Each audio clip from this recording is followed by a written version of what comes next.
and others like it are made possible by the generous support of my patrons on Patreon. If you'd like to help support my channel and get early access to every video, consider becoming a patron at patreon.com/secondthought. Let's get this straight. How would it be if the United States were viewed by the rest of the world as One of my favorite Joe Biden takes. interfering with the elections directly of other countries, and everybody knew it? What would it be like if we engaged in activities that he is engaged in? It diminishes the standing. Okay, dude. I mean, this wasn't our best moment, okay? Come on, Silver Corp or whatever the fuck this was. Not our best moment as far as imperialist expansion or I mean, this was Bay of Hogs, dude. Yo. They got owned by fishermen, dude. That's so bad. A country that is desperately trying to make sure it maintains its standing as a major world power. That's part of what makes us special as Americans. Unlike the old empires, we don't make these sacrifices for territory or for resources. We do it because it's right. Fucking Obama!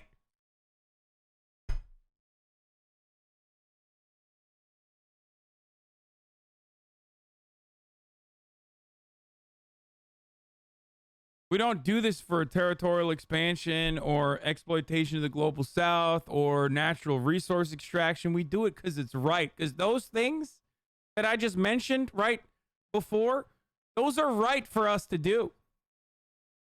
Okay? And that's why we do it.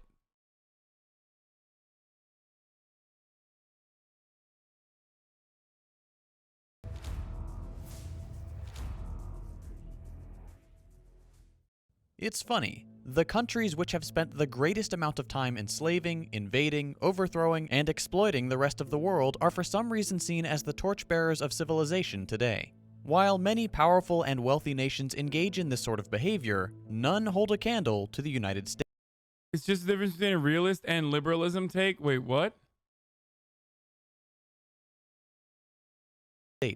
In this episode, we're going to debunk the myth that the US does not interfere in foreign affairs, and take a brief look at the mountains of evidence that show, contrary to what US leaders would have you believe, this country is the most meddlesome in the world.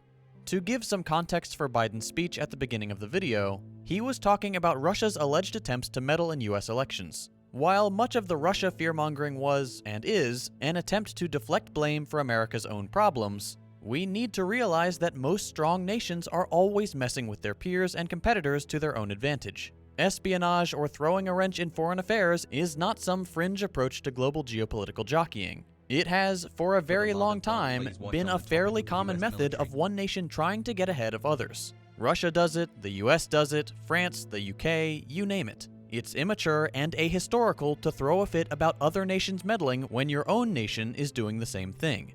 It's especially ridiculous if you're the President of the United States, the nation guilty of the most foreign interventions by far. We'll start with US interference in elections specifically. Well, if Special Counsel Robert Mueller's... Hey, it's Democracy Now! And it's Juan Gonzalez joining you now from his home office in New Brunswick, New Jersey. Continues his probe into Russian meddling into the 2016 election, we take a look back at Washington's record of meddling in elections across the globe. By one count, the United States has interfered in more than 80 foreign elections between 1946 and 2000. And that doesn't count U.S.-backed coups and invasions. Since the end of World War II, the United States has tried to influence the outcome of elections in Italy, Iran, Japan, Brazil, Costa Rica, Chile, Uruguay, Italy again, El Salvador, Panama, Nicaragua, Ukraine, Russia, Mongolia, El Salvador again, and Palestine, to name just a few. Each of these instances failed to make the kind of news that Russian meddling is making today. I guess it's different when you're on the receiving end. And you don't have to take my word for it. Here's former CIA Director James Woolsey openly admitting our efforts to undermine the democratic process in order to further U.S. interests. Have we ever tried to meddle in other countries' elections? Oh, probably. But it was for the good of the system in order to avoid the communists from taking over. For example, in Europe, in 47, 48, 49, the Greeks and the Italians, we don't do that now, though? We don't mess around other people's elections, Jim? Only for a very good cause. Can you do that? Do a Vine video on a former CIA director. Only for a very good cause in the interests of democracy. All right, thanks for being here. You'll notice that he can't even say we're no longer meddling in foreign elections. This should be obvious to anyone keeping up with current events, but it's pretty damning to hear it directly from the organization responsible for many of these crimes. You'll also note that Woolsey made sure to say that we only meddle for very good reasons and in the interest of democracy. Now, it was my understanding that the democratic process meant the people of their respective nations had the right to make their voices heard at the ballot box, free from coercion or interference. If that's the case, then the United States government's definition must be something entirely different. In what world is it in the interest of democracy to have a foreign intelligence agency undermining elections to influence the result? That's like burning a house down and saying you're doing it to prevent fires. Okay, so wait. If the United States isn't actually defending democracy around the world, if we're actively undermining the democratic process, why are we doing it? What's the real reason? Well, if you take a look at the history of US activity abroad, it shouldn't be hard to find the answer. Nearly every single foreign intervention by the United States, with very few exceptions, has been in the interest of acquiring resources, expanding our imperial reach, and establishing new military footholds, or over— Wait, did he get to the part where it's right, though? Second thought, I think you're forgetting a critical part of this. The part where we have a very good reason to do all of these things. And that very good reason to do all of these things is that it's fucking tight, dude. It's fucking very tight, and it's very cool. So, you are once again failing to consider that important fact. I'm the referee. Obama saying that it's actually we're doing it because it's right is like he's saying I'm the referee. Obama's like I'm the referee, and I declare this to be very cool. Overthrowing governments that refuse to bend the knee to US superiority and installing puppet regimes more agreeable to US goals in the region. This may sound uncharitable, but it's objectively true. We have libraries worth of evidence of the imperialist crimes of the United States. I've left some examples in the description.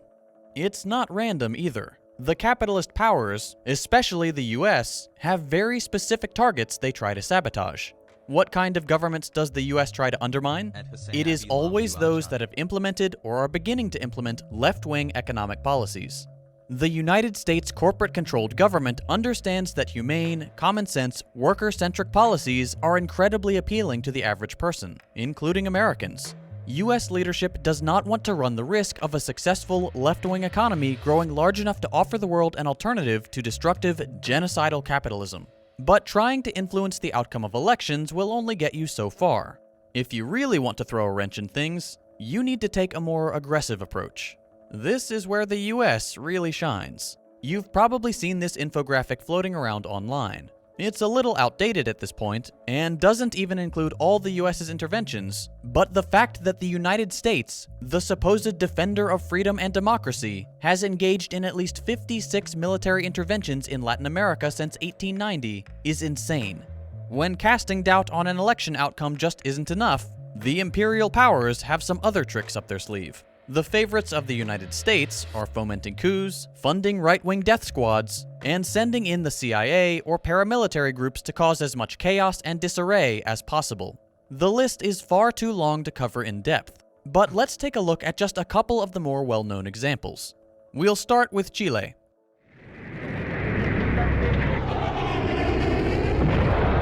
Tuesday, September the 11th. Out of an early autumn sky, two jets launch a deadly attack on a potent symbol of democracy and freedom in a nation's capital. The result is fire, suicide, and ultimately the death or disappearance of over 3,000 people. Shockwaves are felt around the world. You know, similar numbers to Also on 9/11, by the way.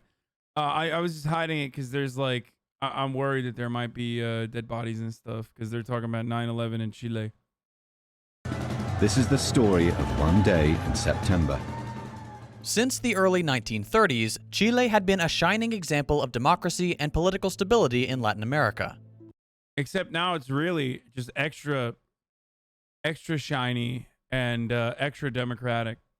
All of that came to a screeching halt in September of 1973. Salvador Allende, a physician and socialist politician, had been elected president in September of 1970, making him the first Marxist to hold the office of president in a Latin American liberal democracy. The United States didn't like that. Allende had served his country in various government positions for over 40 years before ascending to the presidency. And as president, his platform included nationalizing key industries, improving and expanding education, and improving the living conditions of the working class.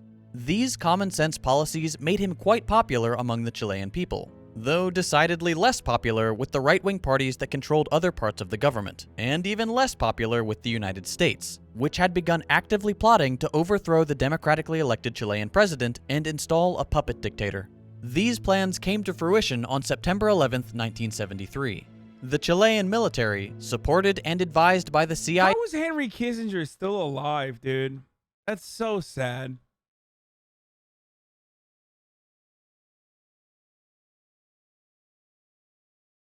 Think about that, dude. Bald Rocket Man money for you, boss. Motherfucker's still alive, dude. CIA laid siege to the presidential palace. Allende vowed he would not leave, and instead broadcast what would become his final speech to his fellow Chileans, an inspiring call to never give up and look towards a brighter future free from oppression. From inside the palace, Allende refused to leave, true to his promise not to surrender the government. Venezuela does so much more imperialisms than the U.S. does, to be honest, though.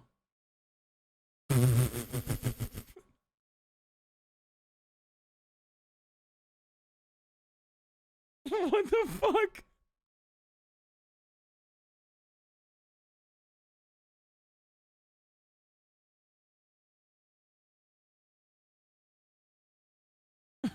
You're right. For which the ordinary people of Chile had voted. He broadcast this last message, then he shot himself. Trabajadores de mi patria, tengo fe en Chile y su destino.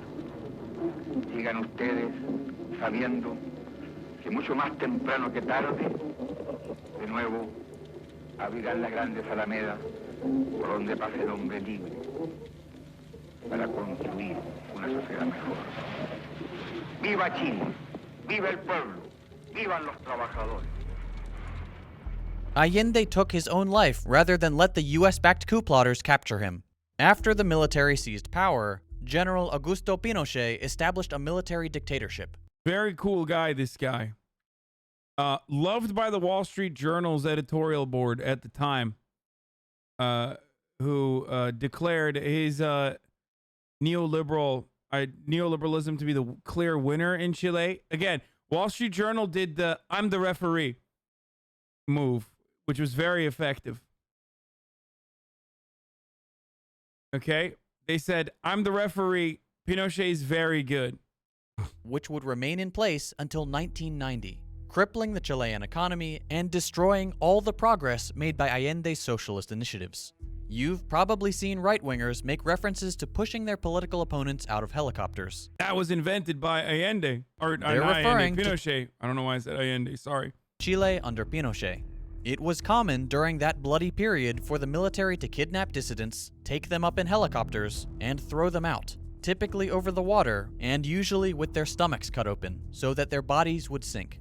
At Pinochet's Can't see, but was that? I don't even know what that was. but- direction, thousands of Chileans were tortured, executed, or disappeared. All of this was the result of the United States and their genocidal commitment to ensuring no economic system could ever offer an alternative to capitalism. Let's look. This is just like when what they're doing here is just like when someone says that you need to use gender neutral pronouns.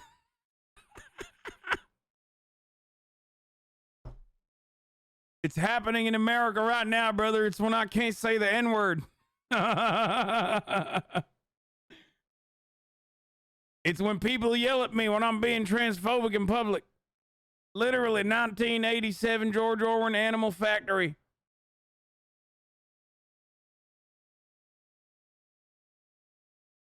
Just like Animal Crossing, brother. At another example, Nicaragua. After the revolution, during which the socialist Sandinistas overthrew the Somoza dictatorship in 1979, the United States once again set its sights on Latin America. The US had originally intended to work out some kind of agreement with Nicaragua, but when the country chose to side with the global socialist movement and work with Cuba and the Soviet Union instead, the US quickly changed its approach. As with Chile, US leadership was completely unwilling to allow a budding left-wing economy to grow to eventually challenge the myth of capitalist superiority. They feared a socialist movement, a genuinely democratic movement, unlike the facade of democracy we have in the US, would inspire revolutions throughout Latin America. In December of 1981, Reagan authorized covert operations in Nicaragua. These operations would eventually include funding, arming, and training what were called the Contras, groups dedicated Freedom fighters, brother. I don't understand. Wow, second thought, not very based, dude. You just don't want, you know, the Latin American proles to arm themselves against the oppressive socialism. Wow, that's so messed up. So messed up. dedicated to overthrowing the new government. Like literal family members of the Contras can still get away with talking about how they have connections to the Contras to this day in America. Anna Navarro comes into mind. Among the equipment provided by the CIA were instruments of torture and assassination, one of the more egregious actions that earned the United States a slap on the wrist for violation of international law was the CIA's production and distribution of a manual titled Psychological Operations in Guerrilla Warfare. This guidebook, which the CIA distributed to their loyal right-wing death squads, encouraged the assassination of certain targets, including non-military personnel like judges, police officers, and government officials. It also encouraged the inciting of riots and shootings which would result in the death of selected members of the Contras themselves, with the aim of turning them into martyrs and thereby building support for the Contra cause. The United States would continue to sow chaos in Nicaragua for years, amassing a death toll of over 50,000 people and it's so messed up that we can't do this to Cuba. I think about that every day. I get so mad. I'm always like, why can't we just do this to Cuba? Like, just let us have this. You know what I mean? We did it so many times. Like, why the fuck can't we just come on? I don't understand. It's really fucked up that everybody turns around and gets upset at us when we want to do this to Cuba. Okay? And, you know, they're just not letting us do it. The irony is, like, if you fucking put that in a no context Hasanabi clip, like, that would get me brownie points with most neoliberals and also Republicans in general.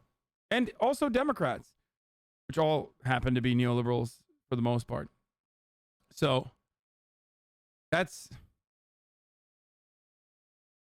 like, you clip that out of context, and that's, like, the American policy position. It's American foreign policy position. That is the common one. destroying the popular democratic movement. These are just two examples from one region. In Latin America alone, the United States has launched at least 56 military interventions in recent memory. And don't make the mistake of assuming that's all in the past. It still happens. The Venezuelan police captured a Speaking of U.S.-backed assassinations, Ben Shapiro explicitly says he hates the fact that we don't do directed assassinations anymore. Che Guevara. You want to see what it was like for Cubans living in Castro's Cuba. People still are, by the way, thanks to the incompetence of Barack Obama and this idiotic policy imposed over the last 50 years in the United States. I've never been in favor of this policy that the United States has with regard to non-assassination. It makes no sense to me. I don't see why literally millions upon millions, generations of people should live in terror and suffering because we have to let an old piece of crap, like an old, disgusting, desiccated piece of human debris like Fidel Castro live. We would have been better off killing him. But It's not like America let him live, idiot. Like, he kind of survived, dog. It's not like they didn't try. What the fuck? What, do you think the American foreign policy was like, no, let's make sure that Castro lives a long life? You know what I mean? They were like super pro Castro, dude, in the eyes of Ben Shapiro. Motherfucker dodged, dude. What do you want him to do? What do you want America to do? They tried to murder him a lot. But here's what it was like in Cuba. And I love this take, dude. He just straight up was like, why can't we just...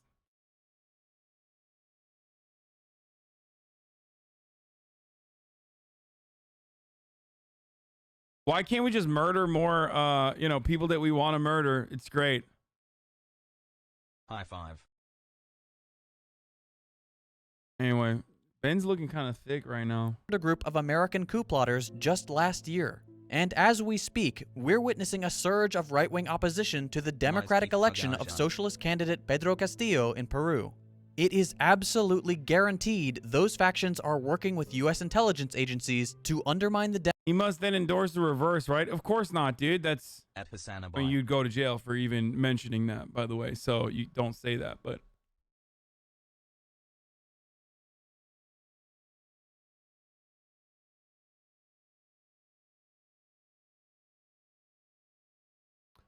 I'm Norwegian, studied poli-sci, was an exchange student at U.S. at Chapel Hill for a semester. In Norway, the Pinochet takeover is unambiguously covered as a right-wing dictatorship, whereas in the U.S. it was covered as something implicitly bad but necessary to protect Chile and its economy.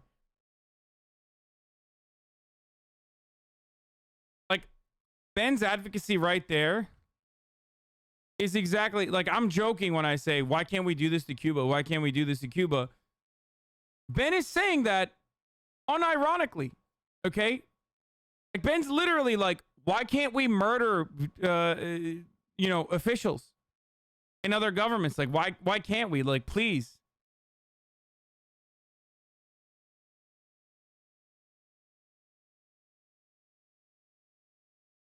democratic process and prevent socialism from gaining any ground. Latin America represents the front lines in the fight to throw off the yoke of capitalism and build a brighter, freer future, without the oppression of the United States or the other imperialist powers. It is essential that Western socialists support these struggles for self-determination. But Latin America isn't the only target. We've also seen decades of coups and attempted nation-building by the US in the Middle East and in Asia. There's a reason the United States is running 24/7 propaganda operations and has over China likely is training drone pilots to target the United States. Is a fucking excellent news coverage from liberal media, by the way. 400 military bases surrounding China, a country that routinely supports growing socialist movements in other countries. So, when US officials claim that we don't meddle in foreign elections, that we do what we do for the sake of defending democracy and freedom, understand that they're lying to you. And they know it. The United States does not defend democracy abroad. We don't even have real democracy at home. American leadership has lied about socialism for over a century. And if you don't believe me, read the CIA's own words on Stalin, saying that the Western conception of communism is wrong, and that the Soviet Union did indeed have collective leadership, as opposed to the strongman dictator myth that American leadership peddles to this day. All of this information is out in the open. You can find it just by searching a few keywords online. The fact that the President of the United States can address the American people and brazenly claim that this country does not meddle in foreign affairs should be insulting to you. Every US administration is counting on the fact that the American citizens will never take the time to educate themselves and deconstruct the imperialist propaganda. Prove them wrong. Read non-Western sources. Talk to people from different countries. Learn actual history. The internet makes all of this easier than it's ever been. Moving the needle away from genocidal imperialism and capitalist domination and towards egalitarian socialism and true democracy will be a challenge. It will require average people going out of their way. People who are saying tankies to, like, the CIA's very own analysis of the USSR is hilarious to me. It's like when people say, dude, you're a tanky, when you show, again, the CIA's own analysis of, like, famine in Russia, or rather like the daily caloric intake of the average Russian during the Cold War era in comparison to the United States. Okay. This is a Twitter thread in video form. You have food? Good. Nice.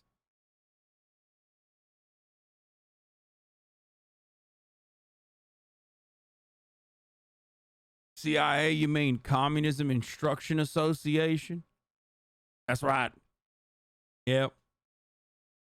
Al Jazeera pays you. Where'd you get your spray tan? That's actually fucking awesome that you think I'm tan. I'm so pale right now. Al Jazeera pays you. I fucking wish, dude. Anyway. Stalin wasn't that bad, this video. I don't think he's saying Stalin wasn't that bad. I don't even know what his takes on Stalin are.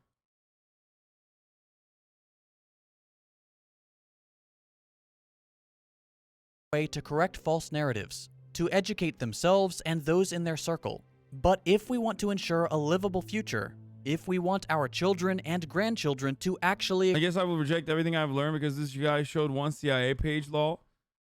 What? I mean, how are you in here if you believe that, like, the way that you've been educated in the United States of America is not fucking biased? I assume you are really shocked to find out every day. You're like, what? There's a new thing that I just learned that America had done. He openly associates with Marxist-Leninists, so take that what it's worth. So, I openly associate with Marxist-Leninists too.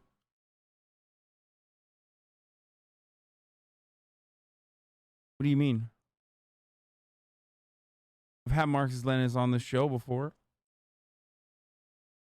I'm not talking about like fucking weirdo, like weeb tanky aesthetic accounts, okay? I'm like, that's not what I'm talking about. Who are like based, like, oh yeah, we need to crush the opposition with tanks. Like, that's not what I'm talking about. There's plenty of fucking Marxist-Leninists in this community even.